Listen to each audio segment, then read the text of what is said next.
For 36 years, Ayatollah Ali Khamenei survived as one of the most protected individuals on Earth. At the center of Tehran lies the Pasteur Street compound, a 30-acre high-security zone containing over 50 government offices. 3 concentric rings of elite guards secure the surface, while a 5-mile network of tunnels connects buildings deep underground. Khamenei spent the majority of his time in a bunker so deep the elevator required 5 minutes just to reach the bottom. Historically, Israel attempted to stall Iran's nuclear progress by sabotaging physical infrastructure. They killed high-level scientists and bombed nuclear sites, treating the program as a series of hardware challenges. That perspective shifted after the 2018 Sharababad heist. Mossad agents cut through iron safes in a secret warehouse to steal half a ton of original Iranian nuclear documents, revealing that the program was far more resilient and redundant than previously understood. Israeli intelligence realized that as long as the core leadership remained intact, destroyed facilities would simply be rebuilt in new, even more secretive locations. This realization led to a new objective: removing the supreme leader himself. However, eliminating a head of state meant picking a seemingly unpickable lock while navigating a minefield of international law and global politics. Iran defended against surveillance by banning all electronic devices for security staff and running their most sensitive data through closed-loop fiber optic cables that emitted no signals. Israel found a workaround by exploiting a remote code execution bug in the Chinese-manufactured Tandy and Hikvision security cameras installed throughout Tehran. This vulnerability allowed Unit 8200 to hijack the city's own security network and turn it back on the compound. This ground-level access was paired with a massive orbital layer. U.S. and Israeli satellites, including the OFEC, KH-11, and Orion series, tracked the shadows of vehicles, monitored rooftop antennas, and intercepted walkie-talkie signals from hundreds of miles above. To manage millions of gigabytes of raw feeds, intelligence teams used the Palantir Maven AI system. It filtered the noise into a cohesive timeline, mapping Khamenei's predictable pattern of life. What appeared as random movements actually followed a consistent mathematical window.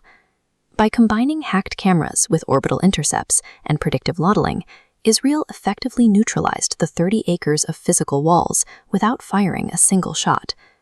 Despite having the data, Israel waited for a supportive U.S. administration.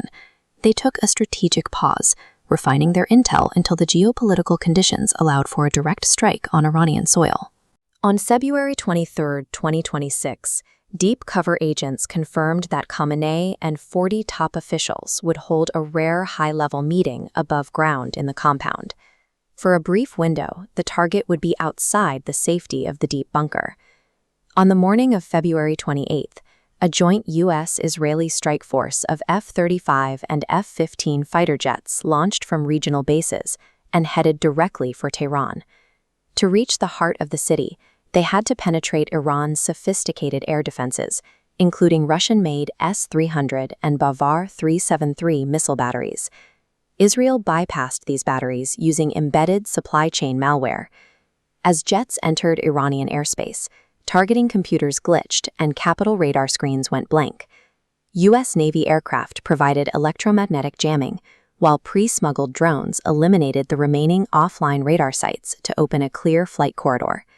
At 9:40 a.m., the strike force released 30 hypersonic Blue Sparrow missiles. They hit the exact coordinates of the surface meeting, eliminating Khamenei and his top commanders instantly.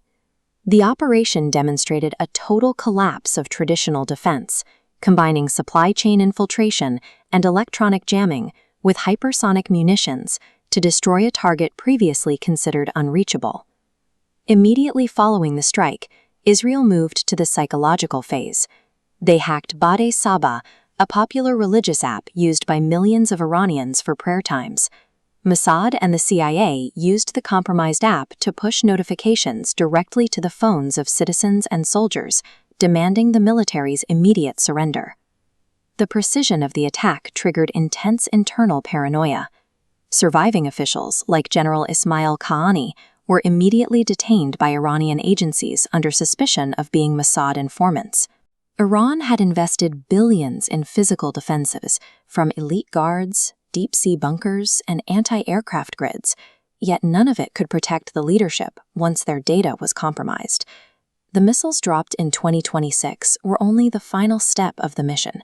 The actual defeat was secured a decade earlier through the AI algorithms, orbital intercepts, and lines of code that